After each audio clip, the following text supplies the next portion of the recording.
Assalamualaikum warahmatullahi wabarakatuh. Waalaikumsalam warahmatullahi wabarakatuh. Alhamdulillahirabbil alamin. Allahumma shalli ala Muhammad wa ala ali Muhammad. Allahumma shalli ala Muhammad wa ala ali Muhammad. Asyhadu an la ilaha illallah wa asyhadu anna Muhammadan abduhu wa rasuluh. Ibu-ibu dan bapak sekalian, ini adalah hari kedua saya berada di Eropa dan baru pertama kali seumur hidupku dibawa jalan-jalan. Biasanya dicerita ya, di dongeng ada Amsterdam. Oh, kemarin pas turun dari pesawat, ini beneran ya. Subhanallah. Kemudian dibawa ke tadi jalan-jalan, apa namanya tuh? Lupa lagi ya. Pokoknya tadi yang ada bulat-bulat gitu ya. Atomium. Dan saya pun dipoto ingin kayak anak muda sekarang. Saya lihat pas turun, wah pada bergaya gitu ya. Saya ustadzah juga ingin bergaya. Yaitu ketika pegang ini kan dipotonya supaya terlihat memegang benua. Dan sukses, alhamdulillah. Nah, tentu buat saya dengan anak muda yang belum paham siapa Tuhannya harus berbeda. Setiap melangkah kemanapun saya harus dekat hikmah. Tadi berbincang-bincang dengan Bu Emma mana dan Pak William. Dengan Bu Emma cerita, satu sisi bersyukurlah ibu-ibu dan bapak yang berada di negara minoritas Islam, tetapi oleh Allah diberikan hidayah taufik, tidak menjadi orang-orang yang mayoritas.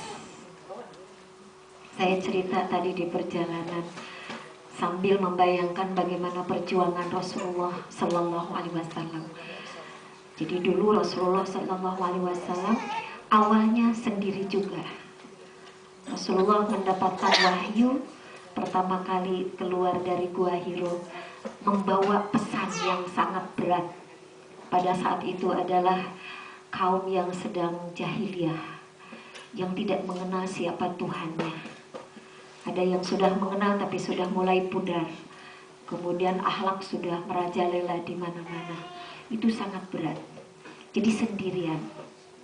Saya jadi berpikir dari tadi, sementara mata saya lihat patung yang anak kecil gitu ya. Aduh gitu ya, orang sampai berjam-jam gitu mau menuju ke situ gitu ya, sampai dipotret apa, saya dapat apa gitu. Sambil ketika di perjalanan lihat orang lalu lalang, apakah mereka ingat enggak ya kepada Tuhannya? Kayaknya banyaknya tuh enggak ingat, karena mereka tidak punya Tuhan gitu. Saya di situ, alhamdulillah ya Allah, saya diperkenalkan oleh Engkau, mengenal Engkau ya Allah gitu. Dan itu mahal buat saya berada di lingkungan seperti, dan saya di sini hanya beberapa hari. Berarti ibu-ibu dan bapak-bapak yang setiap hari berada di sini oleh Allah dibimbing buah dari ihdinas sirotol mustaqim. Ya Allah, tunjukkanlah kami ke jalanmu dimanapun kami berada, mau di Eropa, mau di Indonesia, mau di mana. Allahu Akbar. Nah, yang kepikir sama saya tadi di jalan tuh, ya Allah, mereka yang tidak mengenal Allah, yang belum mengenal siapa Tuhannya, kita sudah mengenal siapa Allah. Alhamdulillah. Walaupun mungkin yang hadir di sini ada yang mengenal Allah masih dalam taraf KTP. Kalau bahasa Islamnya, ada orang yang sudah Islam tapi baru Islam taklid. Taklid itu baru ikut-ikutan. Alhamdulillah ada bayinya. Nah, baru iman taklid, baru ikut-ikutan, karena dulu dari Indonesia turunannya turunan Islam. Turunnya turunan orang yang mengakui adanya Allah, dan Nabi Muhammad adalah utusan Allah. Tadi dapat cerita, ternyata ada yang Islam taklid, imannya taklid, ikut-ikutan. Ketika di Indonesia belum begitu memahami siapa Tuhan sebenarnya di hatinya.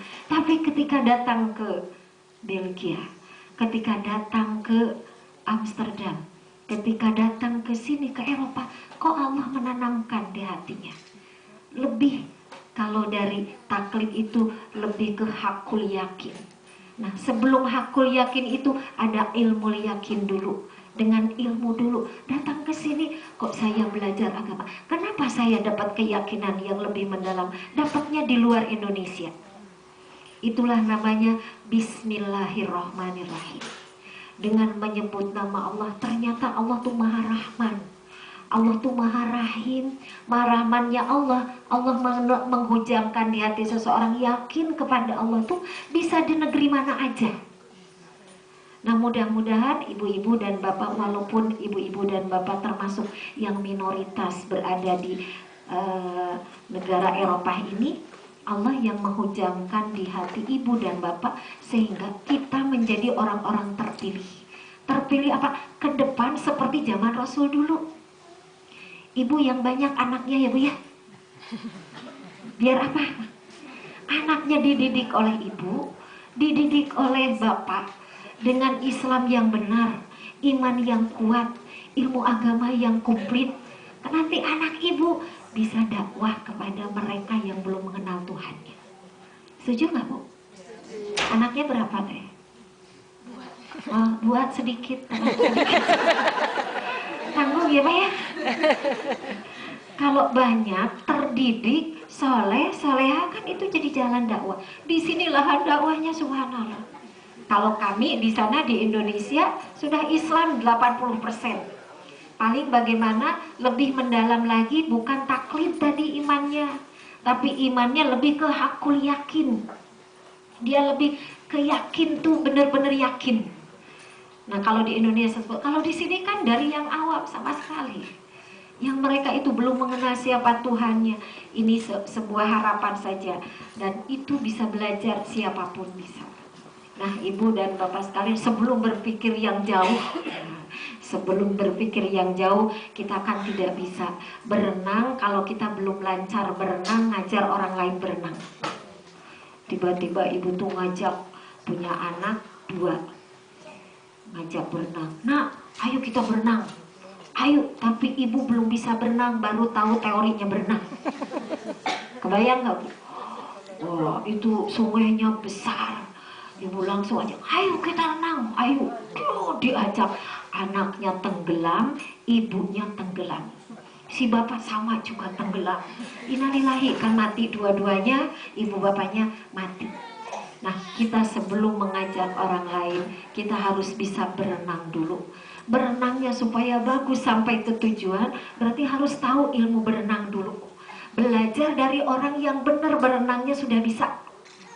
Berarti mulai dari diri kita. Bapak-bapak, saya senang ini bisa berhadapan dengan para ibu, karena di sini banyak ibu-ibunya. Ibu adalah pendamping suami. Ibu sudah pada punya suami? Iya. Sudah? Ada yang belum? Ada, masih hidup. Bapak? Maaf ya, tidak terlalu serius ya Bu ya. Ya subhanallah, jadi saya berbicara di sini mewakili saya sebagai kaum ibu. Jadi bapak-bapak sebagai pendengar untuk mendukung apa sih yang ada di isi hati kaum ibu. Nah, sebelum kita mengajak kepada orang lain, sebelum kita berpikir orang lain, kan kita berpikir dari diri kita sendiri dulu. Allah berfirman di surat At-Tahrim ayat 6. A'udzubillahi minasyaitonirrajim. Ya ayyuhalladzina amanu qu anfusakum wa ahlikum nar. Sudah hafal Bu? Di sini belajarnya berapa bulan sekali? Seminggu sekali Pak? Seminggu sekali. Berapa bulan sekali? Seminggu sekali. Yang dihafal setiap pertemuan berapa ayat? Gak ada? 10 ayat. Alhamdulillah Bu, 10 ayat. Iya, tapi ya di rumah sisa terusan Di rumah ya. online. Subhanallah. Ini langsung dites ya Bu ya. Jadi gimana kita bisa mengajak orang untuk bisa berenang sampai tujuan? Sekarang berarti kita harus bisa berenang untuk diri sendiri dulu. Ya ayyuhalladzina amanu qu anfusakum. Wahai orang-orang yang beriman, jagalah dirimu. dulu. Sudah dirimu baru keluargamu. Kalau sudah keluarga, nanti siapa orang di sekeliling kita. Nah, berarti di situ ajakan dari Allah untuk orang-orang beriman. Pengennya kita semua oleh Allah tuh selamat. Di dunia dibahagiakan oleh Allah, di akhirat dibahagiakan oleh Allah.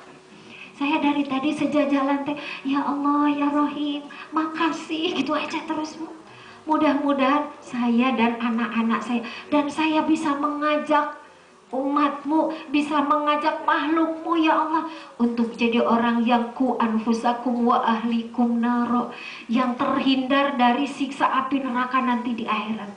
Nah ibu, bapak-bapak, subhanallah, kita harus banyak syukur ketika di hati kita, alhamdulillah kita itu yakin bahwa akhirat itu ada. Maaf ya Bu, tapi yang Islam aja, yang taklid imannya, tidak semua yakin bahwa akhirat ada. Ya apa iya Bu? Kok saya terlalu serius ya Bu ya? Soalnya saya sekali-kalinya mungkin ya bicara di sini ingin mengajak yang Allah sudah takdirkan kita turunannya adalah turunan orang Islam. KTP-nya sudah Islam, berarti itu harus dijaga. Apa yang diinginkan oleh Allah di Quran itu kita harus jadi bukti. Sesuai dengan janji Allah, orang yang Islam itu di dunia akan dibahagiakan, di akhirat akan dibahagiakan. Maka mari sama-sama ibu, sudah belum ibu kepada anak-anak kita cerita, nah kita ini hidup di dunia bukan selamanya di dunia. Kita adalah hidup yang sementara, yang suatu saat nanti kita akan dihidupkan kembali, dikumpulkan kembali. Ibu pernah nggak bilang gitu kepada anak-anak? Kayaknya belum, kayaknya sih. Bapak-bapak sering nggak Pak? Itu bagus berarti Pak ya. Sering apa belum? Kayaknya belum, kayaknya ya. Bagus Pak. Ini ngingetin bagi yang belum. Berarti satu PR ibu-ibu dan bapak tentang visi misi hidup kita itu di dunia mau apa, nanti di akhirat seperti apa, yang menyampaikan siapa? Kita. Nanti tapi ibu jangan aneh-aneh ya. Pulang dari sini dikumpulin langsung assalamualaikum. Terus kata anak-anak, kenapa ini jadi ustazah teh ini? Nah, pakai bahasa ibu. Nah, jadi ibu kembali lagi bahasan kita kali ini. Saya ingin mengajak ibu dan bapak untuk banyak syukur ya. Banyak syukur Allah sudah menanamkan iman di hati kita, iman di anak-anak kita, di keluarga kita. Tinggal bagaimana iman itu dipupuk. Dipupuk tidak hanya iman taklid, tapi iman lebih ke ilmu. Nah termasuk sekarang ibu, iman dengan ilmu yang benar, yaitu dengan istiqomah pengajian walaupun berada di luar ya. Walaupun berada di luar Indonesia. Kemudian nanti kalau sudah dapat ilmu bagaimana kita memiliki keyakinan kepada Allah, baru nanti sampai tingkat hakul yakin. Dari taklid ke ilmu yakin. Tetapi yang ilmu pun ada dua macam Bu. Orang itu ada, kalau saya baca di sebuah buku, manusia itu ada 4 kelompok. Satu, ada manusia punya lidah tapi tidak punya hati. Ada orang punya lidah punya hati. Ada orang tidak punya lidah tidak punya hati. Ada orang yang dua-duanya tidak punya. Keterima kamu? Pusing ya?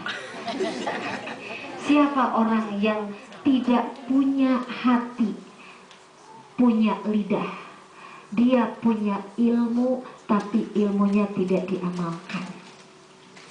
Ibu ikut pengajian di sini, sholat itu harus dilakukan, baca Quran itu harus belajar, tapi itu hanya ilmu aja, nggak pernah diamalkan. Nah itu akan menjadi orang yang tadi ilmu yang tidak diamalkan seperti pohon yang tidak berbuah. Nah yang kedua, ada orang yang punya lidah, tadi punya lidah tidak punya hati. Nah sekarang ada orang yang punya lidah punya hati, itu yang paling keren. Dia punya ilmu dan diamalkan. Ibu dapat ilmu di sini, nanti diamalkan. Yang ketiga, ada orang yang tidak punya lidah, tapi punya hati. Kalau punya hati, dia mengamalkan, tapi nggak punya ilmunya. Itu pun berbahaya. Karena mengamalkan tanpa ilmu bisa salah. Nah, ada yang tidak punya ilmu, juga tidak punya hati.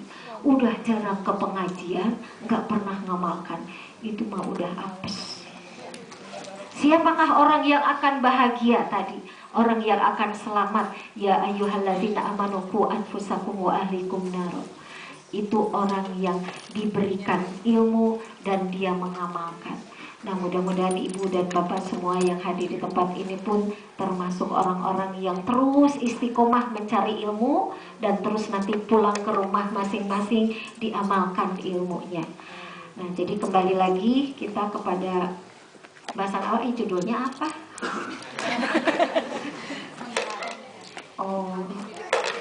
Mendidik hati. Jadi lupa judul ya. Mendidik hati, mengenal Rob ya. Tadi bersyukur dulu, saya cerita bersyukur dulu karena kita kalau tidak bersyukur atas segala nikmat iman yang Allah berikan kepada kita, maka kita akan menyia-nyiakan nikmat yang besar itu. Sekarang tanda syukur kita terhadap hidayah Allah yang diberikan kepada kita, bagaimana supaya tadi termasuk tidak menjadi taklid. Karena orang yang taklid itu, ibu kalau yang Islam yang taklid dari Indonesia, itu ketika datang kemanapun dia, itu akan mudah goyah. Misalnya budaya di sini begitu ikut ke bawah. Nanti datang lagi ke Indonesia, bahkan orang Indonesia malah ikut-ikutan budaya barat. Itu mudah sekali goyah kalau yang imannya taklid. Tapi yang keren adalah yang imannya hakul yakin. Yang sudah terus belajar ilmu, mau di Indonesia, mau di sini, walaupun malas, di sini dingin lagi, jauh, tapi belajar. Nah, kalau sudah dapat ilmu, nanti baru masuknya ke hakul yakin. Siapakah orang yang hakul yakin? Orang yang hakul yakin, dia akan melihat setiap apa yang terjadi itu adalah takdir Allah. Itu semua ada takdir. Ibu-ibu bisa berjumpa dengan saya, ini karena Allah yang mempertemukan. Iya, Bu? Betul. Ini butuh udah yang lihat-lihat teh ini teh yang mana gitu ya. Benar ini teh ini kan gitu. Saya juga lihat, subhanallah, ketika lihat ibu-ibu, aduh, ibu kalau yang hadir di tempat ini jauh dari masjid, pengajian juga betul perjuangan. Dengan di Indonesia kan beda, Bu. Di Indonesia setiap RW itu ada pengajian. Seminggu itu tiap hari ada pengajian. Setiap pulang pengajian bawa kantong keresek. Iya Pak ya. Subhanallah. Kemudian masjid di mana-mana ada, satu RW bisa 5 sampai rebutan jamaah kan Bu ya. Coba itu di Indonesia begitu mudahnya untuk dapat ilmu. Tapi ibu dan bapak kalau yang sudah hakul yakin, di sini walaupun jauh tapi tetap azan tidak terdengar pun hatinya mendengar azan. Ya nggak Bu? Jadi orang yang hakul yakin itu mau di negeri orang, mau di Indonesia, mau jauh dari masjid, mau jauh dari teman-teman yang taat, dia tetap berdiri tegak. Tidak mudah goyah. Makanya kuncinya yang kedua adalah ilmu dulu. Kalau sudah ilmu baru hakul yakin. Ibu dan bapak dulu pada zaman Rasul pun ternyata ibu bapak itu ada orang-orang yang berada di lingkungan yang belum kondusif. Tapi ketika imannya kuat, justru dia bisa mempengaruhi siapa yang di sekelilingnya. Maka ibu-ibu dan bapak mudah-mudahan semua ini termasuk yang hakul yakin. Jadi nanti kalau ibu bertetangga dengan yang sebelahnya itu yang belum beriman, belum mengerti siapa Tuhannya, ibu hanya datang ngirim pisang goreng misalnya ya, ngirim pisang goreng, enggak niat berdakwah kepada mereka, tapi membawa doa yang mustajab, membawa apa, niat dakwah di dalam hati ketika ikut ngobrol dengan mereka, kemudian berdoa, kemudian ngajak ngobrol, udah ngajak ngobrol gitu, pas lagi doa, doanya mustajab ibu. Ya Allah berikan hidayah buat dia, dia pun makhluk Allah ya Allah. Dia belum dapat hidayah, belum dapat ilmu Allah, belum dapat ilmumu. Tapi saya datang kepada dia setiap hari ngasih pisang goreng. Besoknya gepuk. Besoknya lagi apa? Bolu gitu. Sambil apa? Sambil ketemu, sambil menyambungkan hati, mendoakan. Terus itu mudah bagi Allah, kun fayakun. Mudah bagi Allah, dia mau belajar apa sih Islam itu. Ibu punya anak, dia punya anak. Udah itu gimana kalau dijodohkan aja. Pas udah dijodoh, boleh dijodohkan asal mau masuk Islam kan bisa aja Bu. Nah, kalau sudah hakul yakin katanya Bu, dimanapun kita berada akan melihat di situ ada lahan perjuangan. Nah, tapi sebelum kita masuk ke situ, nah inilah bahasannya ya. Itu kan misi ke depan ya. Sebelum masuk ke situ, marilah kita mendidik diri kita dulu. Bu, Ibu minta nggak sama Allah? Ibu lahir dari seorang ibu yang sekarang ibunya ibu. Minta. Tidak. Enggak kan ya? Enggak ya? Nggak bisa milih. Saya lahir di Ciamis Bu. Saya lahir di Ciamis. Dulu perasaan waktu lahir di Ciamis, waktu lahir kan nggak ingat saya. Iya kan Bu? Nggak tahu kan Bu ya. Saya kan nggak, pas mau lahir dari ibu saya nggak tahu bakal lahir dari ibu itu kan. Artinya siapa? Ya Allah, siapa yang melahirkan saya? Kan Engkau berarti ya Allah. Yang menakdirkan saya lahir dari ibu saya kan Engkau ya Allah. Nah Ibu kalau mau orang yang hakul yakin itu dari mulai lahir itu teh sudah dibimbing sama Allah, semua ada kaitannya dengan Allah gitu.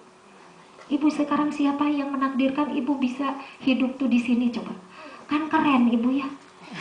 Daripada diam di Cicadas ya. Ya apalagi geger kalong gitu ya. Kan keren. Saya aja mau ke sini, waduh hebohnya Darut Tauhid.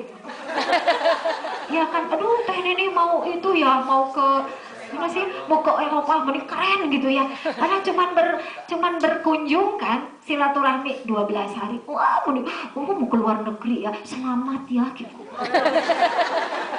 Kebayang, apalagi ibu-ibu dan bapak-bapak yang tinggal di sini kan disangka orang kaya Bu. Disangka doang. Iya, Disangka doang. Dan yang hadir di tempat ini, saya mau bicara tentang mengenal Rob ya. Dan yang hadir di tempat ini pun mungkin ada yang dari Cicadas kan, ada yang dari Ciamis, saya dari Ciamis. Nggak nyangka bakal naik pesawat kan. Kemudian datang ke Amsterdam, aduh ini gaya gitu ya, ke Belgia gitu ya, ceramah lagi di sini ya Bu ya. Allahu Akbar. Tapi di situ kan ada perjalanan hidup. Jadi seseorang akan mengenal siapa Robnya ketika mau tafakur. Mau tafakur, saya lahir dari siapa? Oh dari ibu saya. Saya lahir bapaknya siapa? Pasti yang punya ibu kan punya bapak ya Pak ya? Iya. Ya. Hanya satu kan yang nggak punya bapak, cuman Nabi Isa. Itu pun dengan kebesaran Allah. Allahu Akbar. Kalau mau tafakur, makanya kita akan mengenal Allah kalau banyak tafakur. Saya berangkat ke sini pun banyak tafakur tadi. Benar di Quran tuh ya.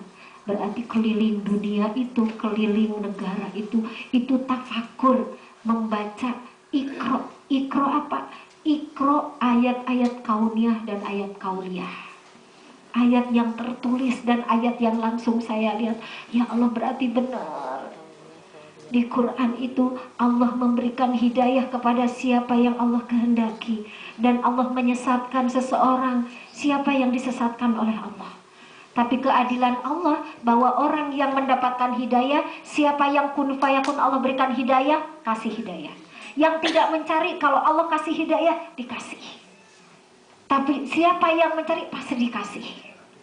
Orang yang tertutup hatinya seperti seperti cahaya matahari.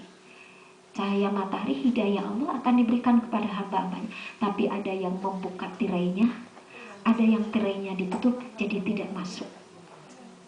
Nah, jadi ibu-ibu kalau ingin mengenal Allah yang pertama adalah di sini banyak tafakur. tafakur, ibu kalau jalan-jalan, tadi saya lihat gitu ya, aduh di sini, apalagi mungkin kalau lagi musim panas ya, untung saya kesini lagi musim dingin, jadi tertutup. Kebayang kalau musim panas ya, wah di sini bapak-bapak gimana jaga matanya ya kalau lagi begitu. Rezeki. Iya, waduh, Sodako. sedekah. Iya kebayang. Tuh bapak kesempatan tapi pusing kan Pak ya. Tapi karena udah biasa ya Bu ya. Udah biasa. Kan itu tafakur Bu.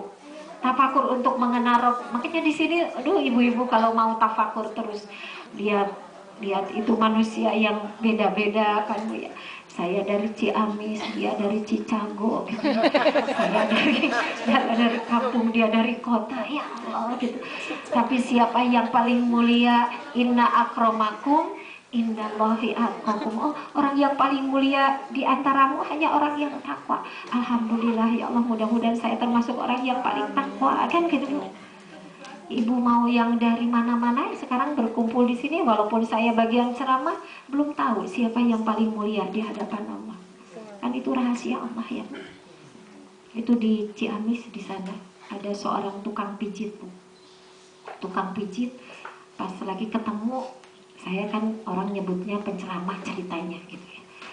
Tapi belum tentu kesolehan itu penceramah lebih soleh daripada seorang tukang pijit. Saya ke Ciamis ke sana, oh suka tafakur aja lihat gitu. Lihat orang yang sederhana pakai kebaya. Ibu saya jatuh dari tempat tidur, jatuh ke sarau. Nah, yang mijitnya itu emak itu. Dipijit, pas udah mijit udah selesai, berapa bayarnya? Ah, katanya. Nggak harus bayar, nggak apa-apa. Tulus, Bu. Orangnya sederhana tapi taat kepada Allah. Cerita-cerita saya tanya, ibu punya anak berapa? Saya mah gabuk kalau bahasa Sunda teh, mandul, nggak bisa punya anak kan. Tapi saya punya anak 11. Anak apa itu? Anak angkat. Jadi seorang tukang pijit yang uangnya tidak seberapa, anak angkatnya 11. Anak angkat yang 11 itu ternyata disekolahkan dari kecil sampai ada yang jadi polisi, ada yang jadi tentara, ada yang jadi sarjana. Saya tanya, itu yang sudah pada kerja, udah pada jadi, pada terima kasih enggak? Ada yang terima kasih, ada yang enggak. Terus nyesal enggak? Ya, enggak. Saya mah yang penting berbuat baik. Enggak, saya mah enggak pengen diterima kasih, ya sudah. Itu anak angkatnya dari mana? Teh katanya. Yang satu mah ada yang udah dibuang katanya di tempat sampah. Saya ambil, itu mungkin bayinya bayi yang gak punya bapak katanya. Udah gak punya ibu, diambil, dirorok kalau bahasa Sunda, dibersihin, di apa. Mau ya, mau, siapa lagi yang mau nyayangin mereka. Saya membaca tafakur di situ. Allahu Akbar, berarti yang mulia di hadapan Allah tidak tahu. Berarti dia itu mendapatkan hidayah taufik, mau menolong orang lain, gak harus di film. Gak harus diumumkan, tapi dia malu melakukan kebaikan. Nah, jadi di situ kita akan mengenal Rob. Mengenal Rob yang pertama adalah tafakur. Tafakur kita lahir itu dari siapa, nanti mau kemana, nanti akhir hayat itu seperti apa. Seperti tadi lihat manusia-manusia lewat, mereka juga akan meninggal ya Bu. Ibu, walikuli ummatin ajalun. Kalau ibu ada yang nggak akan meninggal? Nggak ada ya Bu ya? Bakal meninggal kan Bu ya? Ibu tahu nggak waktunya kapan? Nggak tahu ya. Itu di Bandung katanya ada seorang ibu usianya 45 tahun. Tapi itu ketika hidupnya tuh seperti usia 35-an lah, 30. Cantik. Padahal usianya 45. Nah, itu meninggalnya ketika beliau sudah menyelesaikan hatam Quran. Udah menyelesaikan hatam Quran, baru selesai katanya hatam. Mengajar seperti ini Bu. Pas mengajar seperti ini, beliau mengajarnya itu sedang cerita tentang kematian. Di surat Al-Baqarah ayat berapa itu? Ayat tentang kematian lah pokoknya. lagi cerita bahwa kita itu akan mati. Baru selesai menyelesaikan itu, menyampaikan ayat tentang kematian, terus udah nyelesain ngaji. Itu pas di depan itu baru selesai buka saumnya teh saum Daud. Itu lagi ceramah begini teh kelepek aja. Udah pusing. Dibawa ke belakang, dibawa ke rumah sakit. Innalillahi wa inna ilaihi raji'un. Ternyata ibu, kenapa beliau itu terlihat wajahnya cantik, awet muda, 10 tahun lebih muda. Ternyata kerjaannya itu satu, beliau itu ustazah, mengajar, dan mengajarnya itu bukan hanya mengajar ilmu, tapi mengajarkan akhlak yang mulia. Terus sudah mengajarkan akhlak yang mulia, pokoknya orang-orang tuh kehilangan oleh dia karena akhlaknya baik. Kan ada yang suka ngajar tuh galak ya, Bu. Nah itu pun tafakur, Bu, buat kita, bahwa kita itu kalau mati nanti mau kemana. Nah jadi ibu dan bapak, kalau ingin mengenal Tuhan kita, yang pertama kita harus banyak tafakur. Jadi kalau kita jalan-jalan kemana itu bukan melamun yang aneh-aneh, apalagi bapak-bapak ya, hati-hati. Itu tafakurnya nggak akan jalan ya. Kalau lihat di jalan, dia sekali lihat indah, kedua kali dilihat lagi, itu bahaya. Itu rezeki. Pokoknya bapak kalau matanya nggak bisa dijaga, tidak akan bisa mengenal rohnya. Waduh, di sini mah bahayanya banyak ya. Kayaknya kalau di sini bapak-bapak yang harus dicadar mungkin ya. Bentar ya Pak ya. Bapak yang harus dicadar. Kalau ibu-ibu di sini kayaknya lebih aman gitu ya, atau terbalik ya. Tapi subhanallah, berarti bapak-bapak kalau yang bisa menjaga matanya di tempat seperti ini, wah, mengenal rohnya lebih cepat. Saya baca Pak, ini buat bapak-bapak ya.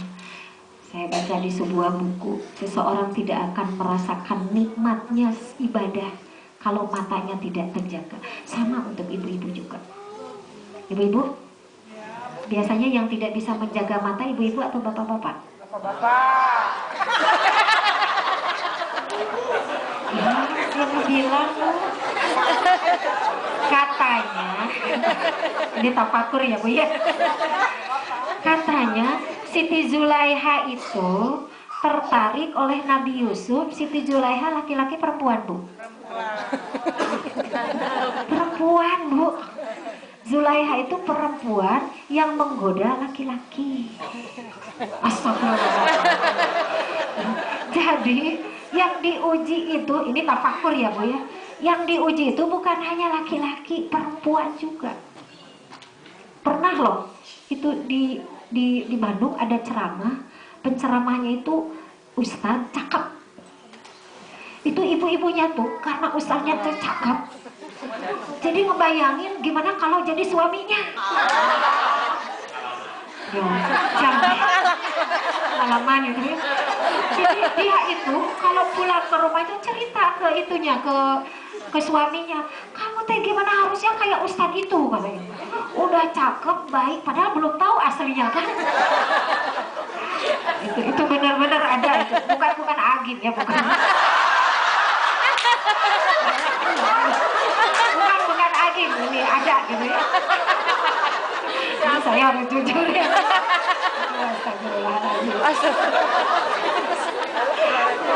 Ini kemarin baru cerita sama saya sampai gini katanya, tolong katanya, sekarang pengajiannya pokoknya harus dihijab. Jadi ibu-ibu jangan lihat ustadz itu katanya. Karena ibu-ibu jadi pusing katanya, lihat ustadznya cakep. Aduh Akbar. Oh berarti yang namanya harus menundukkan pandangan itu adalah perempuan juga, bukan hanya laki-laki. Kalau ingin ingin mengenal rohnya, yang pertama tafakur tentang diri kita, yang kedua juga tafakur tentang dosa-dosa kita. Itulah yang harus kita tafakuri. Ibu-ibu yang susah nikmat ibadah, yang susah nikmat taat kepada Allah, jangan-jangan sering melirik yang cakep. Saya pernah pengalaman ya Bu ya. Waktu 10 setahun yang lalu haji umroh 10 hari terakhir. Saya lagi nyari ilmu. Ya Allah, berikan hikmah buat saya gitu ya. Apa sih yang menyebabkan seseorang itu tidak nikmat ibadah? 10 hari terakhir tahun Ramadan yang lalu umroh, tidak dengan jamaah, dengan kakak ya waktu itu. Temenin udah itu tawaf Pak. Tawaf. Habis selesai tawaf tuh ketiduran. Pas udah ketiduran pulas banget. Bawa tasnya tas keren, tas luar negeri ya. Bawa tas luar negeri, terus udah gitu dibuka, kacamata dimasukin, handphone segala macam dimasukin. Saya kalau ke Masjidil Haram jarang Bu, jarang bawa barang-barang berharga, tapi waktu itu pengen bawa. Karena bawa handphone supaya bisa dipotret di Ka'bah kan gitu ya. Udah, pas udah selesai, udah tidur, pas bangun tuh tas nggak ada Bu. Tas nggak ada, waduh kemana ini tas? Isinya handphone, kacamata, uang juga. Pulang ke hotel saya nggak bawa kacamata cadangan, gini. Udah gitu, pulang lagi ke tempat saya tidur, dicari lagi nggak ada. Subhanallah, di situ dapat hikmah Bu. Ternyata saya pakai kacamata waktu itu agak lihat-lihat orang Arab cakep-cakep. Oh kamu ini kesini mau pengajian, mau sujud, mau sholat, mau ibadah, bagaimana? Iya, namanya perempuan, manusia biasa, lihat juga, astagfirullahaladzim. Tapi dari situ, alhamdulillah, jadi nggak bisa lihat yang cakep-cakep. Kan kacamatanya nggak ada, hilang. Itu saya tawaf di situ, pas tawaf, astagfirullahaladzim, ya Allah, hikmahnya apa? Ternyata hikmahnya itu mata kamu tidak terjaga. Itu Bu, nggak pakai kacamata, pusing berapa hari. Lihat ini pintu Ka'bah, pintu Masjidil Haram, mana pintunya? Allahu Akbar di situ. Jadi saya tawaf, ini khusus Bu tawafnya. Makanya bapak-bapak kalau sudah ada ada merasa kering ibadah, jangan-jangan tafakurnya adalah banyak maksiat yang dilakukan. Daripada tawaf istighfar, udah gitu astagfirullahaladzim, ya Allah ampun, kalau kacamata saya hilang, handphone itu jelas handphone mengganggu Bu. Jadi setiap lagi sholat keliling, SMS bunyi, kan assalamualaikum. Harusnya kan 10 hari terakhir tuh baca Quran ya. Harusnya kan 10 hari terakhir tuh banyak wirid, habis assalamualaikum malah buka handphone. Terus udah gitu buka ini lagi, buka pesan-pesan, udah buka pesan-pesan tuh apalagi Bu, pokoknya buka potret-potret anak semua dilihatin. Allahu Akbar, berarti saya itu ternoda di situ Bu. Udah tawaf, udah selesai Bu, apa yang terjadi Bu? Saya mah tidak usah minta apa-apa, sekarang minta ampunan kok ya Allah. Selama tawaf, 1 keliling istighfar, yang kedua istighfar. Biasanya kan beda ya Bu. Keliling pertama minta lunas utang gitu. Yang kedua minta apa gitu ya. Yang ketiga ini mah enggak, pokoknya minta diampuni dosa mata saya, minta diampuni dosa saya, tangan saya, pokoknya minta terus minta ampun sampai minta ampunan. Udah selesai. Subhanallah Ibu, saya lihat lagi dalam feeling saya, tas itu teh ada di tempat tadi hilang.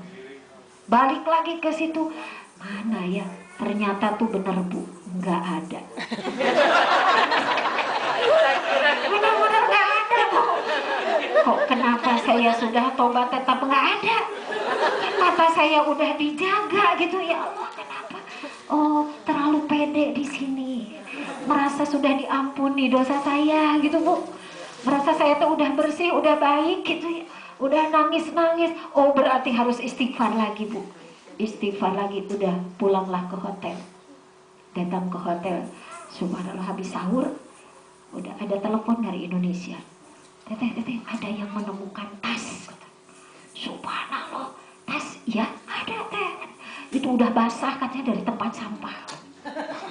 Oh terus siapa yang menemukan? Ada aja katanya. Oh pokoknya mah alhamdulillah kembalilah.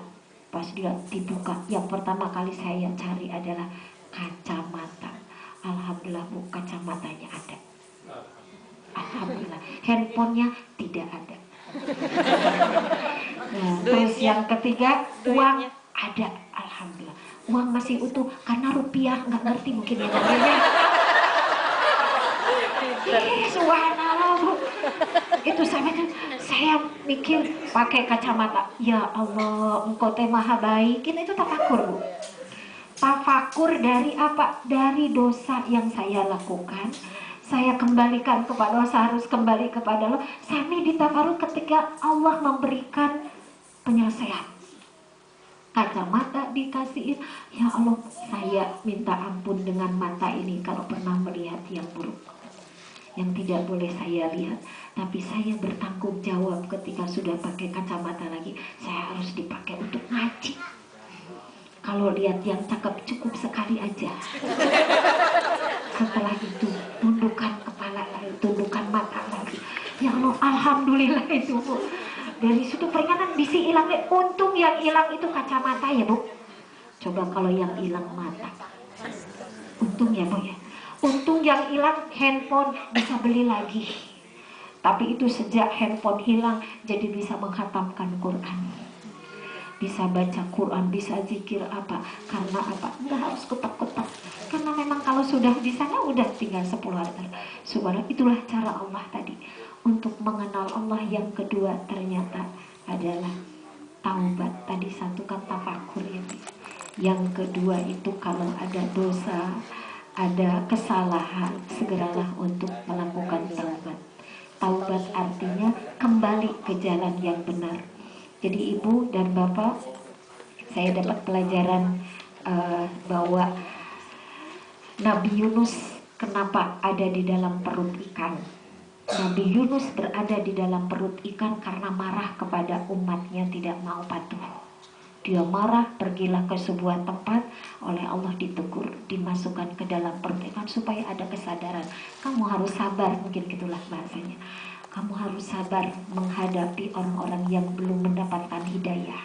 Tetap harus dihadapi. Nah, jadi ibu-ibu, bapak juga sama. Kalau ingin mengenal Rob itu, perbanyaklah taubat. Kalau kita mendapatkan kesulitan, mendapatkan ujian, segeralah mohon ampun kepada Allah. Tidak usah mencari kambing hitam. Bu, ibu, kalau suami ibu agak galak ya Bu ya, perbanyak tobat aja ya Bu ya. Ya, astagfirullah. Dan kalau suami ibu terlalu terlalu baik, banyak syukur ya. Banyak syukur supaya ditambah baiknya. Bapak-bapak juga sama, kalau punya istri cerewet, banyak tafakur, banyak taubat. Jangan-jangan karena saya belum mendidik istri dengan akhlak yang baik. Jangan-jangan istri saya itu belum diajarkan agama, bagaimana menjadi seorang istri yang baik kepada suami. Nah, jadi sama-samalah sekarang mah banyak taubat aja. Kita juga sama ya Bu ya. Kalau lihat anak belum soleh, jangan langsung yang disalahin anak. Kamu ini mirip bapaknya. Ya kan gak nyambung ya Bu ya. Padahal jangan-jangan ibunya yang ngajarin. Nah, kamu ini jangan banyak keinginan, padahal yang banyak keinginan ibunya. Kamu harus belajar, jangan nonton TV terus, padahal ibunya nonton TV. Mungkin kalau di Indonesia pagi-paginya nonton infotainment. Jam 8 sudah sinetron, siang silet, sore-sore film Korea, malam-malamnya malam-malam teh apa lagi? Ada yang bodor ya, ya OPJ kalau di Indonesia. Kalau di sini mungkin acara-acara yang kurang manfaat, padahal ibunya sendiri yang begitu. Kamu ini harus rajin belajar, tapi ibunya rajin nonton. Kamu ini harus disiplin, padahal ibunya yang nggak disiplin. Nah, di situ penting sekali kita tafakur ya. Ketika sudah tafakur, di situ kita bertaubat kepada Allah. Minta ampun kepada Allah, ya Allah, kalau ada kesalahan, kalau ada kesulitan dalam hidup ini, ampun kalau ini karena kesalahan saya sendiri. Nah, ibu, untuk mengenal Allah, yang pertama tafakur. Yang kedua adalah segera mohon ampunan Allah ketika kita mendapatkan musibah. Ada hadisnya Bu, siapa yang rajin beristighfar, maka Allah akan berikan 3. 1, dia akan terhindar dari kesedihan. Yang kedua, Allah akan berikan jalan keluar. Yang ketiga, Allah akan berikan rizki dari tempat yang tidak diduga. Bu, Ibu, Ibu, ada. Kalau misalnya ya, ibu misalnya ada masalah dengan anak, ini biasanya kalau ibu-ibu anak ya Bu ya. Kalau ada masalah dengan anak, kenapa anak belum soleh? Kenapa anak saya belum sholatnya belum jalan? Apa? Jangan dulu menyalahkan anak. Sudah aja banyak istighfar. Istighfarnya wabil mustaghfirina bil ashar. Ketika ibu di waktu sahur. Jadi habis tahajud jangan langsung lekum golepak. Apalagi di sini enak ya Bu ya. Kamarnya enak-enak. Wangi di sini, beda dengan di Indonesia. Di sini kamarnya bagus-bagus. Kalau habis tahajud itu udah assalamualaikum kan langsung tidur lagi. Nah, itu pada saatnya beristighfar di waktu sahur, itu saatnya mustajab. Di surat Ali Imran ayat 13, 14, 15, 16. Nah, jadi ibu kalau anak kita tidak soleh, pokoknya setiap habis tahajud banyak istighfar. Istighfarnya apa? Astagfirullahaladzim, ya Allah ampun kalau saya belum mendidik anak saya dengan baik. Ya Allah ampun kalau saya belum memberikan contoh kebaikan kepada anak saya. Saya ingin anak saya itu rajin sholatnya, tapi dah saya juga nggak rajin. Ya Allah ingin anak saya tuh pinter baca Qurannya, tapi dah saya juga baru Iqra 1. Ya Allah ingin anak saya itu rajin belajar, saya juga gak pernah baca buku. Kerjaannya itu ya itulah melamun, ngalah kutu gitu ya. Terus yang baca-bacanya bukunya yang gak manfaat. Istighfar aja terus. Nah Allah nanti akan berikan jalan keluar. Jalan keluarnya apa? Pokoknya ada aja Bu. Jalan keluarnya yang tidak diduga. Banyak contoh di Indonesia di sana. Saya banyak yang konsultasi datang gitu, aduh gimana katanya, saya tuh udah banyak masalah. Kalau kemarin itu ada seorang ibu yang diuji, seorang ibu yang diuji oleh, biasanya pasangan ya Pak ya, punten ini mumpung masih ada bapak-bapak ya. Jadi kadang-kadang masalah keluarga itu datang dari pasangan, kadang dari anak. Kalau ini benar-benar SMS sama saya, ini bukan bapak-bapak di sini ya. Jadi biasalah istri suaminya ini ternyata kena guna-guna. Ibu tahu guna-guna? Sihir. Kalau di sini ada guna-guna nggak? Nggak ada ya? Nggak ada di sini. Ada juga. Ada ya? Kan di Qurannya ada Bu. Di surat Al-Baqarah ada tuh, Harut wa Marut itu mengajarkan untuk melet Bu. Iya, ibu tanya aja ke orang pintar gimana cara melet suami orang. Jangan ya Bu. Jadi ini benar-benar terjadi ibu, maaf. Jadi istrinya tak tahu bahwa suaminya itu diguna-guna oleh seorang perempuan, yang perempuannya itu ngakunya itu dia pakai jilbab ahli pengajian, pokoknya tahu yang gaib-gaib katanya gitu. Datang ke orang bilang dia punya ini wajah kakasih gitu. Jadi pokoknya siapa yang dia sukai kalau dideketin laki-lakinya mau gitu. Ini di Indonesia, kalau di sini mungkin nggak ada ya Bu ya. Oh, terus udah bahwa ceritanya itu sampai padahal punya suami Bu. Ini istrinya itu, si perempuannya itu punya suami. Tapi kalau udah seneng ke suami orang tuh begitu. Gimana caranya supaya kelengar suaminya tuh? Iya, itu yang namanya kelengar itu dikasih doa-doa dikasih. Jadi kalau waktu tahajudnya dibangunin sama perempuan ini teh, Mas bangun Mas, sholat tahajud gitu. Jadi seolah-olah itu perempuan yang ini ngeguna-guna laki-laki ini, si suaminya ini tuh dengan bahasa agama. Sekarang tuh udah macam-macam. Bapak hati-hati ya nanti kalau ada anak yang ngajarin agama padahal ada udang di balik batu. Itu wah, itu kan udah udah goyang, pokoknya udah goncang gitu di situ. Terus saya ajak untuk tafakur ke istrinya. Satu, saya bilang tidak boleh panik. aja. Mau tenang gimana teh? Atau malah marah sama saya. Saya tuh udah kesel, aduh itu kerjaannya tuh suami saya itu ngebaik-baikin dia katanya. Dia mah ilmu agamanya keren katanya. Dia mah ahli tahajud, setiap mau tahajud ngebangunin saya katanya. Padahal istrinya yang ini juga baik gitu. Yang padahal itu punya suami gitu. Aduh, kata bilang gini, ibu kalau ibu panik, ibu langsung misalnya kurang baik kepada suami, nanti suami malah jadi kena. Udah, ibu sekarang harus tenang, kuat, tahajud jangan lepas, udah tahajud jangan banyak istighfar.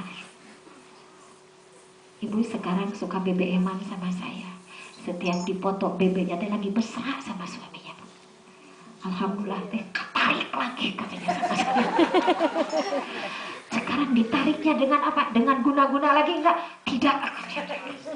Tapi ditariknya itu dengan apa? Minta sama Allah, dengan tahajud setiap malam. Dan benar katanya teh, jangan dilawan ya yang begitu mah. Jadi kalau dia lagi mau muji-muji perempuan itu, katanya saya pokoknya tahan. Ya, dia tahan pokoknya, jangan sampai bicara yang jelek-jelek gitu. Oh, kata teteh kan katanya gitu ya. Ya pokoknya tahan, jangan membalas kata-kata yang menyinggung dengan kata-kata yang lebih buruk. Pokoknya istighfar aja. Ya teh istighfar pokoknya. Astagfirullahaladzim gitu. Suami datang tadinya mah mau nggak akan dikasih makan, nggak akan. Aduh itu nambah lari saya bilang. Harusnya justru dikasih makan sambil ditiup katanya. Ya tiupnya di mana wirid dikir. Gak usah pakai doa yang aneh-aneh, udah ya muqallibal qulub tsabbit qalbahu ala dinik. Suami saya lagi diuji dengan sihir, suami saya lagi diuji dengan sesuatu yang di luar kemampuan Allah Maha Kuasa. Subhanallah. Ibu ketika sebelum berangkat ke sini saya itu di BBM-nya teh selamat jalan-jalan ke luar negeri. Saya juga sedang berbahagia katanya. Alhamdulillah. Tuh coba Bu, bayangkan. Jadi dia malah lebih mengenal siapa Robnya ketika diuji seperti itu. Dia jadi banyak tafakur. Wah, sekarang jadi sungguh-sungguh ibadahnya bagus. Tahajudnya nggak mau lepas Bu. Kemudian udah gitu jadi lebih baik ke semua. Oh iya teh katanya ya, di sini betapa pentingnya seorang istri untuk bisa melayani suami itu dalam kondisi seperti itu. Benar-benar baru ngerasain ya teh cinta karena Allah katanya. Kan asli Bu, bukan cinta karena suaminya lagi baik enggak, tapi cinta karena Allah ingin mempertahankan suaminya supaya lebih baik. Dan sekarang gimana? Sudah putus katanya teh, putus sendiri katanya. Siapa yang memutuskan? Allah yang memutuskan kan. Dan karena memang tidak boleh lagi kan dia punya suami, nanti kan hancur, keluarganya hancur, yang ini hancur, tapi Allah yang memisahkan. Ibu, ada yang mau menjalankan resep ini? Boleh ya. T yang pertama tadi tafakur, T yang kedua adalah taubat, T yang ketiga adalah tahajud. Ibu untuk mengenal Allah perbanyaklah sholat malam. Subhanallah ya Bu ya. Di Quran itu wa minal laili fatahajjad bihi nafilatan lak. Ibu dan bapak dalam hidup ini banyak sekali cobaan ya Bu ya. Apalagi di luar negeri. Wah, mungkin kalau di luar negeri cobaannya cobaan dunia ya, yang kadang-kadang menyilaukan kita. Apalagi yang namanya di sini kan udah nyaman katanya. Udah nyaman secara rumah, insya Allah ada semua ya Bu rumah. Berapa lantai? Ya nggak harus mikirin ngontrak atau ngontrak. Ya pokoknya walaupun ngontrak adalah untuk ngontraknya kan Bu ya. Rumah ada, alhamdulillah. Kendaraan ada Bu? Ada bagi yang ada gitu ya, alhamdulillah. Ya kalau secara dunia lah di sini, alhamdulillah ya Bu ya. Tetapi tidak sedikit orang yang justru ketika dimudahkan urusan dunia jadi lupa kepada Tuhannya.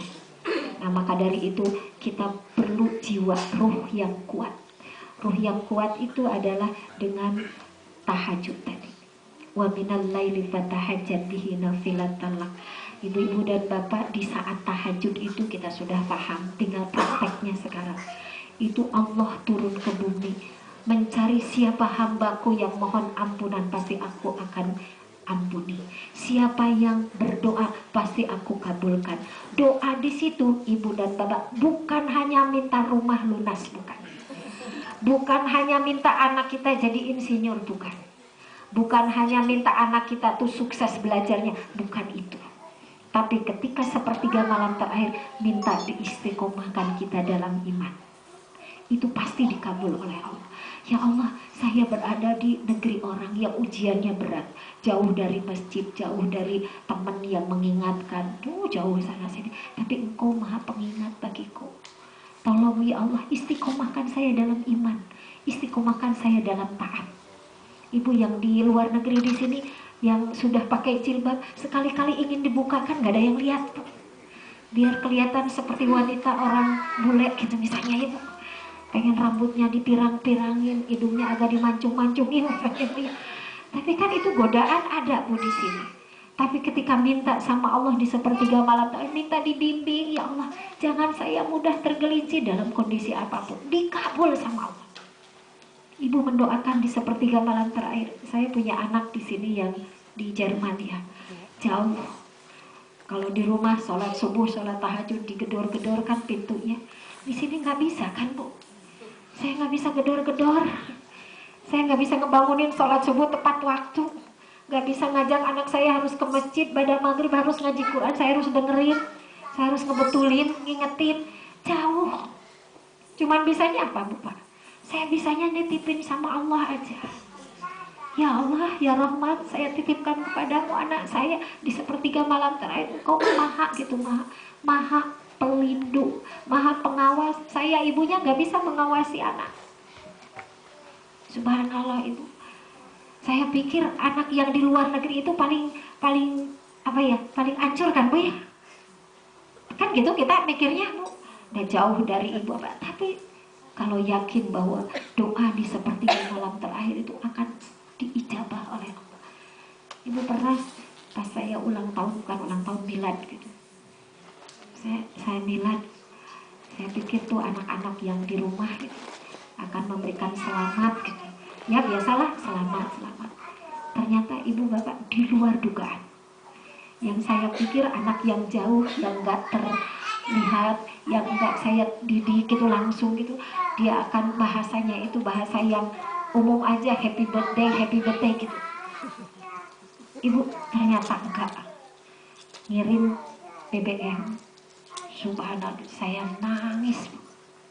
nangis apa, kata-katanya luar biasa. Ternyata yang jauh, kata-katanya apa, mama itu harus jadi kekasih Allah yang lebih cinta kepada Allah daripada yang lainnya. Ini kan bahasa makrifat ya. Iya kan, Bu? Saya tulis itu BBM-nya, ditulis di kertas, disimpan di pintu kamar mandi. Kalau saya mau masuk kamar mandi, saya baca terus. Allahu Akbar. Berarti ya di situ saya pikir, oh iya ya. Berarti yang namanya mewakilkan anak saya kepada Allah, ya Allah, saya titipkan kepadamu. Yang bisa mendidik anak saya Engkau, lewat siapa aja yang Allah kehendaki. Mudah-mudahan itu buah dari doa di sepertiga malam terakhir. Bukan berarti anak saya sudah baik, bukan ya. Tapi di situ lebih dititipkan lagi gitu. Lebih dititipkan, mau yang di luar negeri, mau yang di dalam negeri, mau yang di rumah, mau yang di mana-mana. Itulah pentingnya tadi untuk mengenal Rob, tahajud di sepertiga malam terakhir. Insya Allah ya, kalau ibu mas sudah pada rajin ya, Bu ya. Rajin tidur dan rajin makan. Ya, Bu ya. Jadi satu apa tadi? Untuk mengenal Rob, tafakur. 2, taubat. 3, tahajud. Sampai 3 dulu aja ya, Bu ya. Insya Allah. Kenapa saya nggak membahas sholat fardu? Karena kalau sholat fardu udah biasa. Tapi sholat malam itu sangat berat. Kecuali orang-orang yang ingin mendapatkan perlindungan Allah, cinta dari Allah, maka dia akan berusaha untuk bangun di sepertiga malam terakhir. Itu hanya orang-orang pilihan, orang yang yakin bahwa saat itu adalah saat ijabah.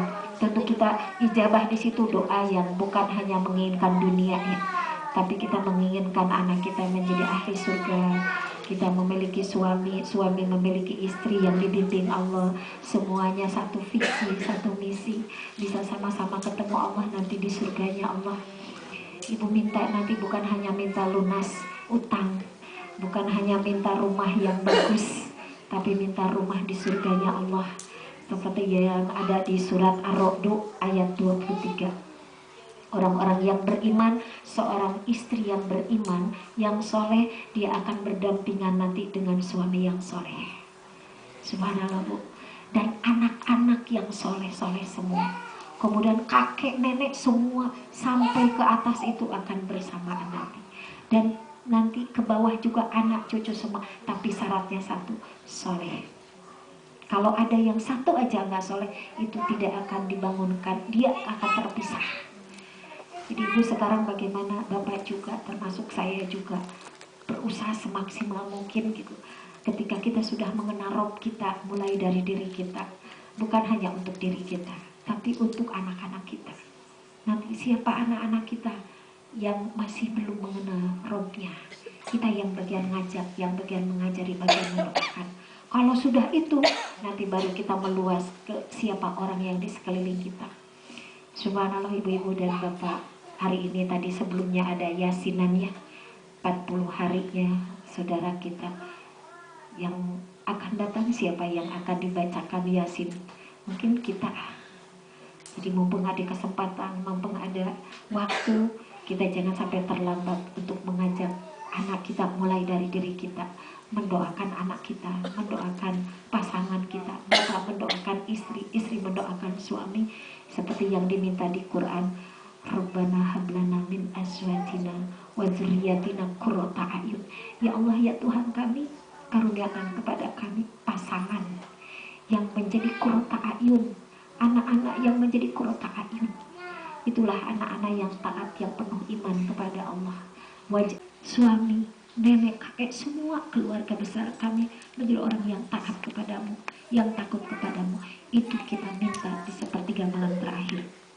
Kalau itu sudah dilakukan, insya Allah ibu bapak mudah-mudahan kita dibimbing ya. Dibimbing oleh Allah sedikit demi sedikit, walaupun kita juga belajar, masih banyak kekurangan. Tapi ada pengaruh kepada anak keturunan kita satu persatu. Seperti yang tadi disampaikan, kita bisa berenang sama-sama. Bahkan tidak harus berenang pakai perahu yang bagus ya Bu ya. Perahunya yang bagus sampai ke tujuan, sampai ke pulau yang kita tuju, yaitu surganya Allah nanti di akhirat. Ibu dan Bapak kalau ada yang mau ditanyakan silakan. Teh apa tadi? 4 T ya? 3. Baru 3.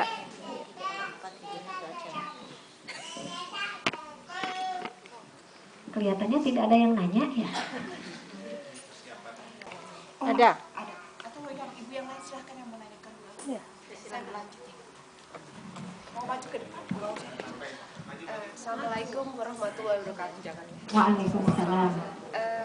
Tantangan sebagai orang Islam di sini yang menikah dengan non muslim. Bagaimana membimbingnya? Ibu dengan non muslim. Enggak. Sudah. Bagaimana cara membimbingnya? Iya. Sudah. Ya. Baik. Ibu-ibu dan bapak sekalian mungkin sudah tidak asing lagi ya. Dulu itu ada seorang wanita yang ketika menikah itu mas kawinnya masuk Islam suaminya. Pak Ustadz siapa ya namanya? Seorang muslimah, Ummu Salamah ya. Kalau nggak salah siapa ya? Ada lagi Ummu Said. Pokoknya lah itulah gitu ya. Pokoknya seorang muslimah yang menikah dengan laki-laki tersebut itu mas kawinnya masuk Islamnya suaminya. Artinya apa? Ketika suaminya masuk Islam, berarti secara ilmu agama lebih tinggi istrinya. Secara kemampuan mendalami agama, memahami agama itu istrinya. Berarti itu wanita yang luar biasa. Nah, kondisi ibu dan bapak yang hadir di tempat ini kan berbeda-beda. Ada yang takdir Allahnya memang istri menikah dengan suami yang masuk Islamnya baru, secara keyakinan, insya Allah kan sudah la ilaha illallah. Tapi secara keilmuan tadi untuk nambah keimanannya, nambah taatnya, tentu kan itu butuh proses. Jadi ibu-ibu, saya pernah ada pengajian para istri yang menikah dengan para mu'alaf. Ternyata mu'alafnya pun beda-beda. Ada yang ketika mu'alafnya itu benar-benar la ilaha illallah, benar-benar la ilaha illallah gitu. Tapi ada yang mu'alafnya itu masuknya baru setengah-setengah. Ada bahkan yang mu'alafnya itu sebenarnya hatinya belum masuk Islam. Nah, yang berat itu yang ketika dia masuk Islam, suaminya itu baru di mulut aja, belum di hatinya. Nah, itu biasanya jadi ujian untuk istri. Nah, karena itu takdir Allah, Ibu. Satu, kita harus sangat memaklumi kondisi pasangan yang baru masuk Islam, berarti ilmu agama Islamnya itu pun masih terbatas. Sudah masuk Islam aja sudah alhamdulillah, tapi butuh kesabaran. Saya bilang begitu kepada ibu-ibu yang, aduh teh, tapi suami saya mah udah lama masuk Islam tapi sholatnya belum mau. Coba itu, sholatnya belum mau, belum. Kenapa? Tapi ke gereja udah enggak katanya. Ibu doakan aja terus selama masih nyebut la ilaha illallah Muhammadur Rasulullah. Ibu berjuang terus. Kalau ibu berjuang punya power yang kuat, ngajarinya dengan bijak, ibu dapat pahala mengajarkan suami tentu dengan cara yang sangat bijak. Jadi memang di situ butuh kesabaran ya, butuh kesabaran untuk menunggu suami yang baru masuk Islam untuk bisa memahami, untuk bisa jadi imam. Tentu ibu-ibu yang punya suami mu'alaf tidak bisa disamakan dengan punya suami yang sudah Islam dari sejak kecil, yang sudah terdidik, bagaimana dia menjadi imam, jadi imam ngaji, imam sholat enaken seperti suami yang lain, ya beda kan. Kalau yang mu'alaf mungkin bacaan Quran juga baru ikro mungkin. Tapi yang penting tetap imannya itu terjaga. Saya mudah mungkin ya berceramah seperti ini, tapi mudah-mudahan menguatkan seperti hanya ibu-ibu. Bapak-bapak juga sama. Bapak-bapak, tidak semua istri yang jadi istri bapak itu istri yang solehah kan, enggak. Macam-macam. Ada yang rajin masak, tapi sholatnya malas. Karena masak rajin itu karena senang makan dia. Ya, tapi kalau sholat malas gitu ada gitu ya. Ya, ada itu. Ada seorang istri yang kalau dibangunin sholat subuh itu alasannya tuh apa? Kan capek kerja, apalagi di sini nggak ada pembantu. Iya, tapi kalau tidur malam sekali. Jadi kalau bangun subuh susah gitu.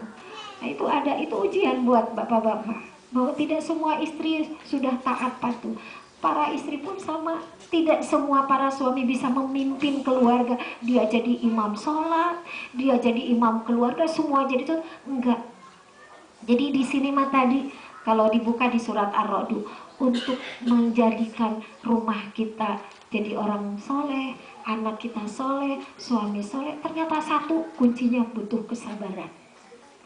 Ada yang sudah sekian tahun pernikahan, 25 tahun, baru kerasa suaminya soleh, istrinya solehah gitu. Ada yang sudah menjelang meninggal baru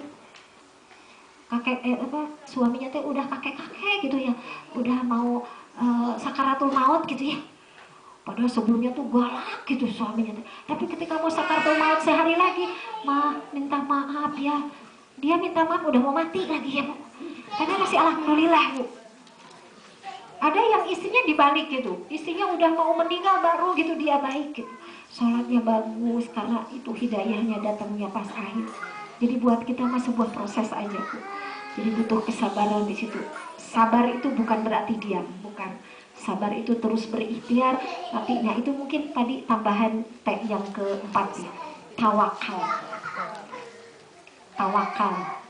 Jadi berapa teh? 4. Nah, Ibu tambah lagi. Tawakal di situ. Tawakal itu urusan hati. Ya Allah, saya serahkan kepadamu kesolehan Engkau yang memberi. Taufik Engkau yang memberi buat anak, buat suami. Jadi kita tidak memaksa. Para suami sama. Ya Allah, saya serahkan kepadamu kesolehan anak saya, kesolehan istri saya. Ya Allah, urusan saya adalah urusan mengajari istri saya.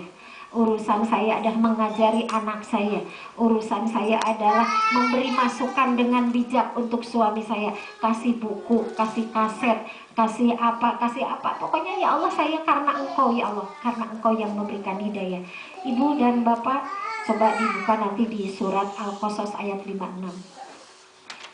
Sesungguhnya Engkau tidak bisa memberikan hidayah sekalipun kepada orang yang Engkau cintai. Yang memberikan hidayah taufik hanya Allah. Ibu mati-matian ngajarin, ngedoain setiap habis tahajud. Satu sisi kita optimis Allah akan mengabulkan, tapi ada saatnya Allah menahan. Biar apa? Oh iya ya, yang menyolehkan anak saya, yang menyolehkan pasangan saya hanya Engkau ya Allah. Disitulah tawakal. Jadi tiis celi herang mata. Ada bahasa Sunda? Tiis celi herang mata. Jadi tidak membuat risau, tidak membuat galau. Jadi enak aja gitu. Yang penting perjuangan, pengorbanan terus. Terus ada doanya Bu. Doanya ya muqallibal qulub, tsabbit qalbahu ala dinik. Wahai yang membulat-balikan hati, tetapkan hatinya dalam agamamu. Itu boleh untuk anak, boleh untuk istri, boleh untuk suami, atau siapa aja yang di sekeliling kita. Rasulullah SAW sering sekali doa itu. Karena hati itu bolak-balik, tapi Allah Maha pembolak-balik hati. Kita tidak boleh menyerah, maju terus. Wah, ibu-ibu yang di sini harus banyak doa ya. Bapak-bapak juga sama. Siap? Ada lagi? Ya, silakan. Ya, nambahin lah Bapak sama Pak Ustadz ya. Ya, silakan Pak. Waalaikumsalam warahmatullahi wabarakatuh. Ada teman dia mau keluarga dengan operasi ini, perempuan orang Indonesia. Tapi calon suaminya itu mau berislam, tapi problem adalah yaitu suatu kerja lah di pemerintah.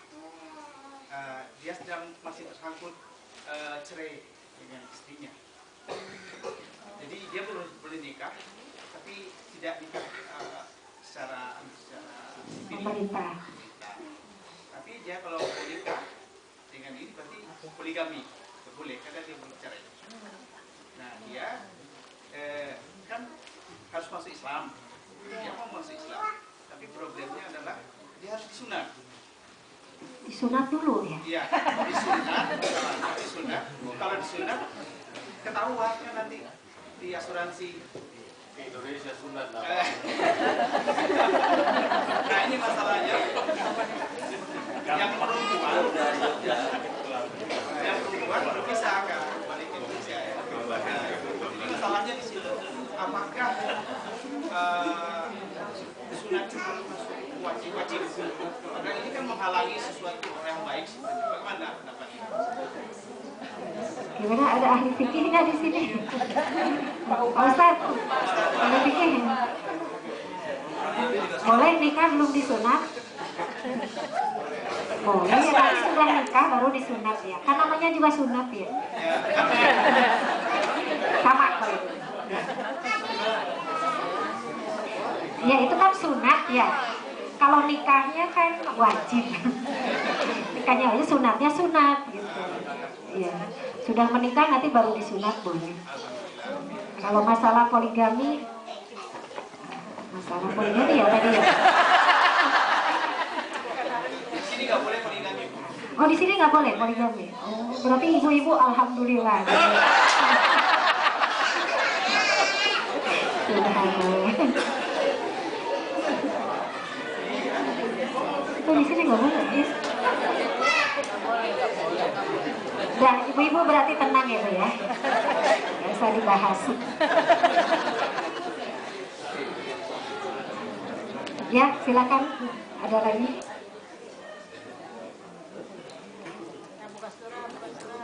Nggak ada Ibu?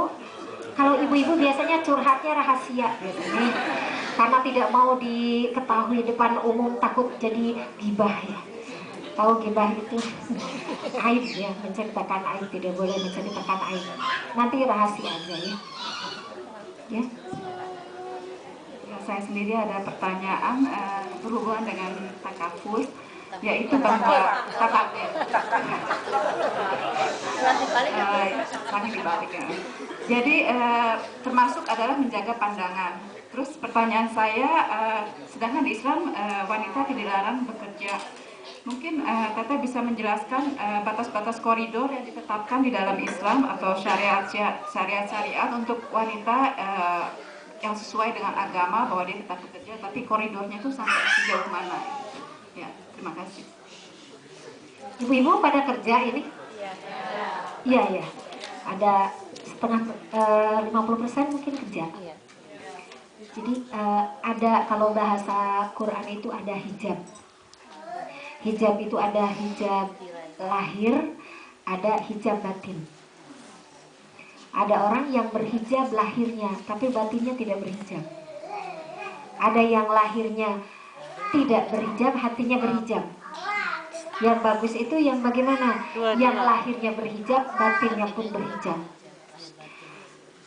Saya pakai jilbab seperti ini, menutup aurat. Tapi hati saya tidak bisa menjaga hati saya melihat laki-laki yang bukan mahram saya. Berarti hati saya tidak berhijab. Nah, ada orang yang secara lahir ini tidak berhijab, tidak pakai penutup ini. Tapi batinnya itu selalu dia menjaga. Nah, itulah hakul yakin tadi. Dimanapun dia berada, ada rasa takut kepada Allah. Nah, di kantor saya tahu di Quran, wa kullil mu'minati yaghdudna min absarihinna wa yahfadna furujahun. Dan hendaklah beri peringatan kepada para perempuan, tundukkan pandangannya. Untuk laki-laki ayat 30-nya, wahai laki-laki, tundukkan pandanganmu melihat perempuan yang bukan mahram. Nah, orang yang hatinya berhijab, walaupun dia di dalam kantor ramai-ramai dengan laki-laki, ataupun dia berduaan dengan laki-laki, ada rasa takut. Nah, inilah pentingnya hakul yakin. Dimanapun saya takut melanggar aturan Allah. Yang bagus itu yang ketiga. Secara lahirnya sesuai aturan Allah, dia menutupkan pandangannya, maksudnya berhijab, menutup auratnya kecuali muka dan telapak tangan. Kemudian hatinya pun dia ada rasa takut kepada, wah itu yang keren.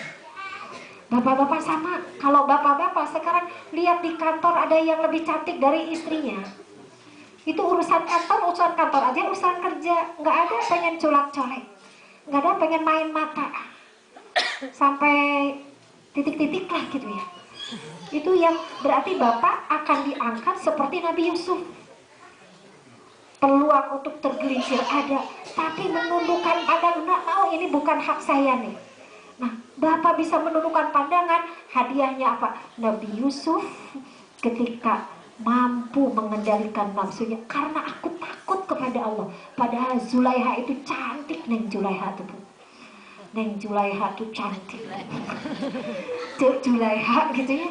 Waduh, udah menarik, udah orang ini kan cerdas, makanya jadi istri raja.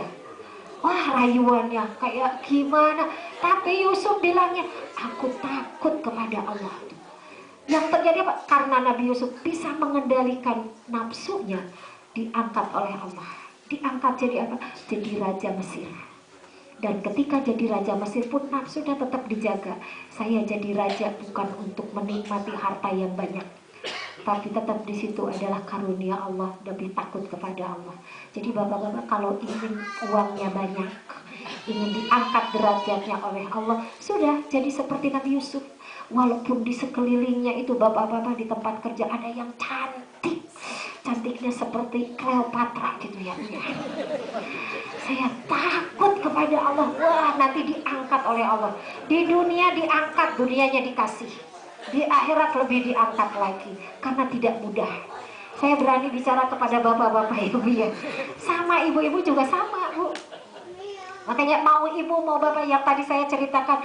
Jadi yang namanya hawa nafsu itu, ibu-ibu katanya ceritanya nafsu lebih besar laki-laki, ibu-ibu lebih besar bu.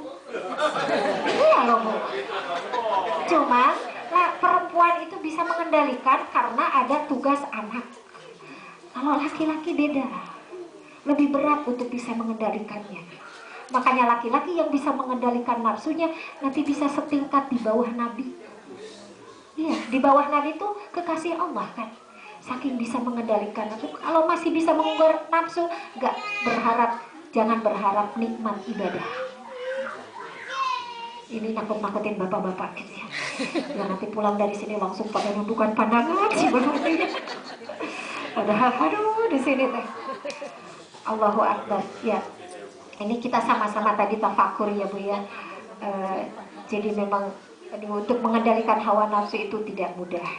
Maka jihad yang paling besar adalah melawan hawa nafsu.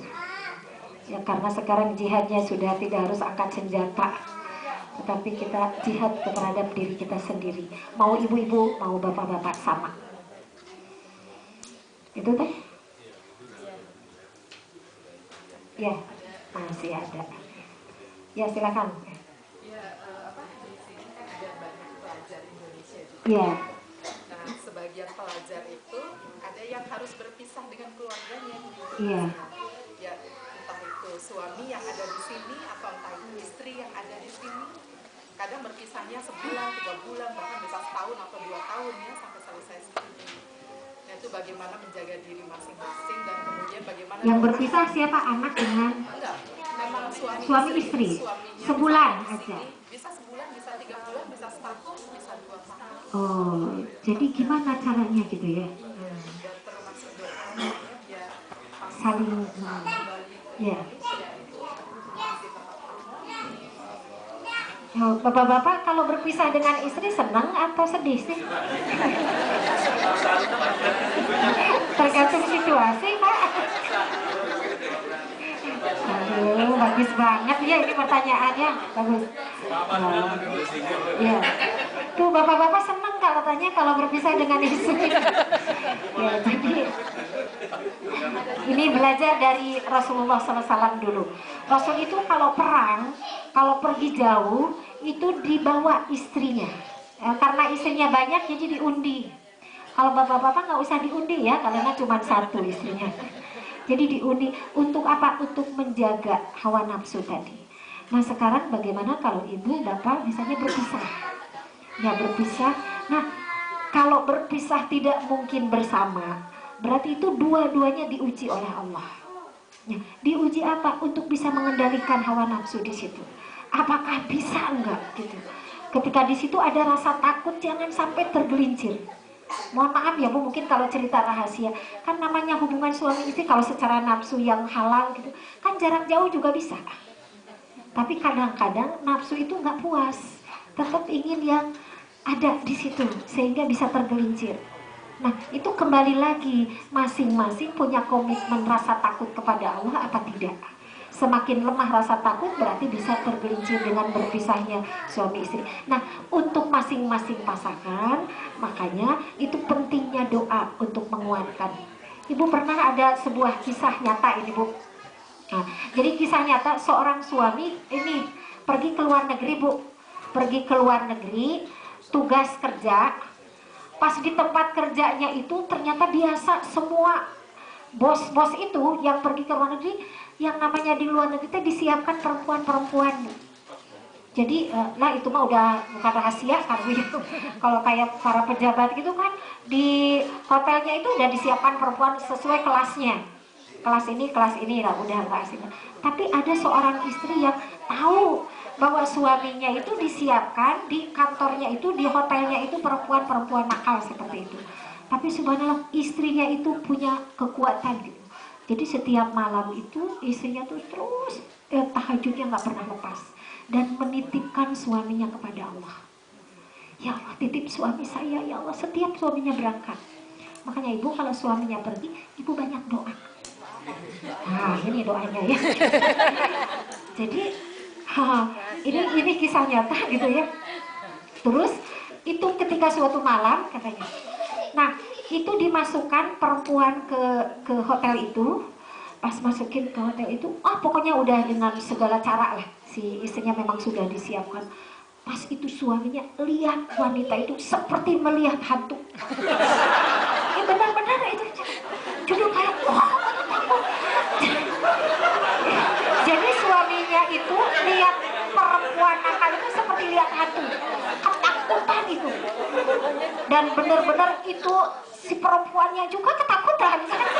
Sama-sama takut. Si laki-lakinya takut, si perempuannya takut, jadi kan nggak jadi. Tidak selamatlah dari perbuatan maksiat. Saya kalau tafakur di sini tadi tafakur, betapa doa seorang istri yang solihah itu mustajab sampai itu menggoncang aras.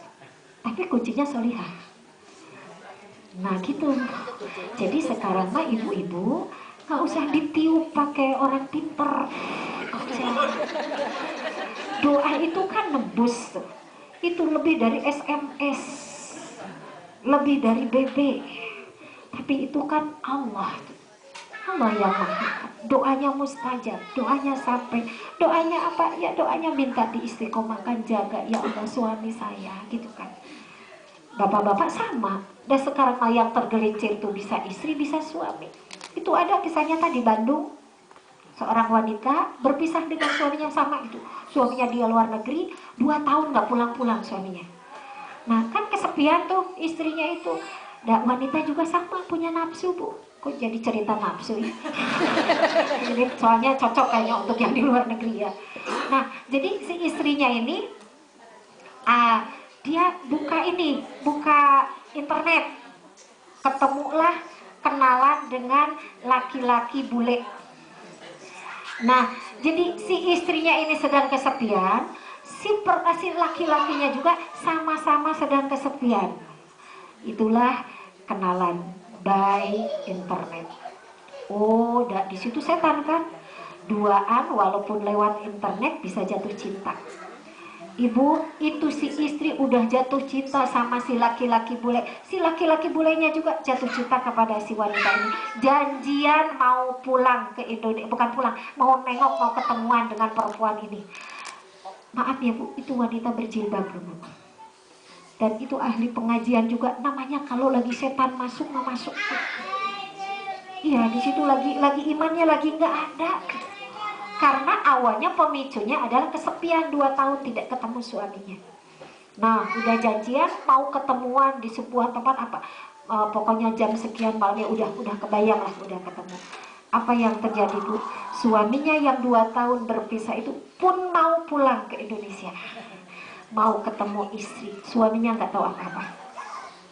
Itu nanya ke ustazah, saya harus gimana katanya. Udah jatuh cinta dengan yang ini, udah janjian. Coba tuh, itu bisa kan kalau udah gelap mata itu udah gak apa-apa, suami datang ini datang gitu kan. Sudah siapa aja yang menang kan mungkin kayak gitu. Iya kan bisa pilih kan, tinggal seperti itu. Kalau udah cinta buta. Tapi subhanallah disitulah kalau dia meminta kepada Allah, minta dibimbing apa ya, harus punya ini prinsip kan. Di situ stop, nggak boleh, ini bukan halal, ini bukan haknya, harus stop, harus putus. Tak mudah itu untuk seperti itu. Tapi kuncinya tadi doa doa itu wah tembus. Siapa tahu nanti kalau ada yang mengganggu langsung berubah jadi hantu. Jadi menakutkan, menyeramkan, jadi kapok tidak mau lagi. Nanti akan datang hantu yang kedua. Subhanallah ya. Baik.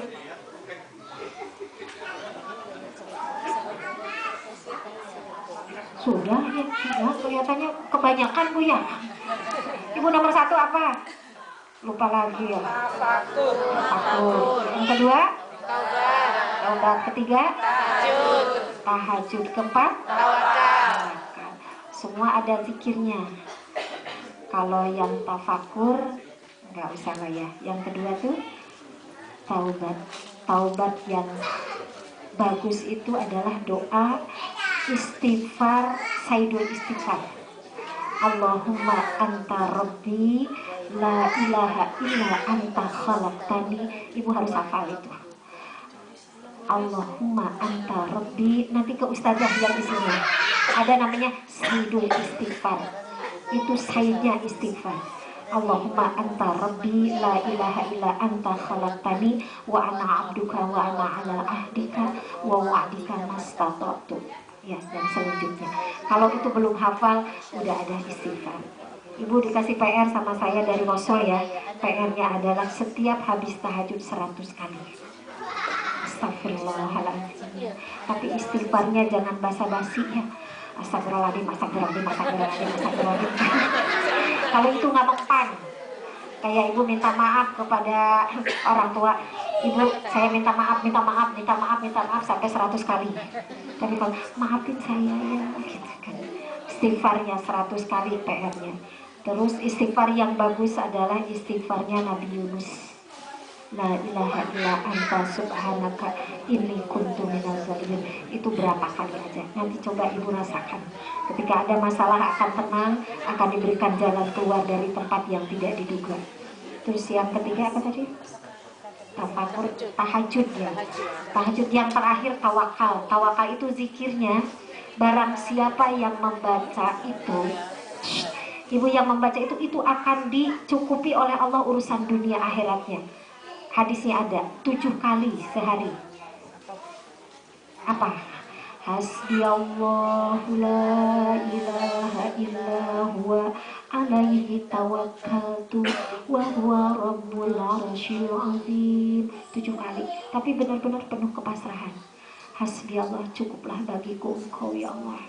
Ibu yang ada masalah berat, yang merasa sudah tak berdaya lagi untuk menyelesaikan masalah, baca itu dengan penuh kepasrahan 7 kali sehari. Hadisnya ada, Allah akan cukupi, Allah akan selesaikan urusan dunia, urusan akhiratnya.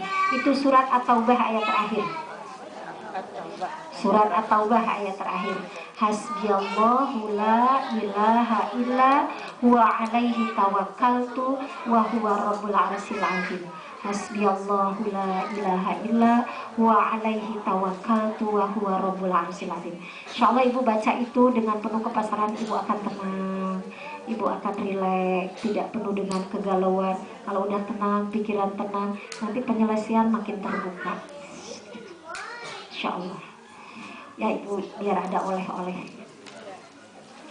Baik, ibu dan bapak, bapak Ustadz tidak ada yang menambahkan? Sudah.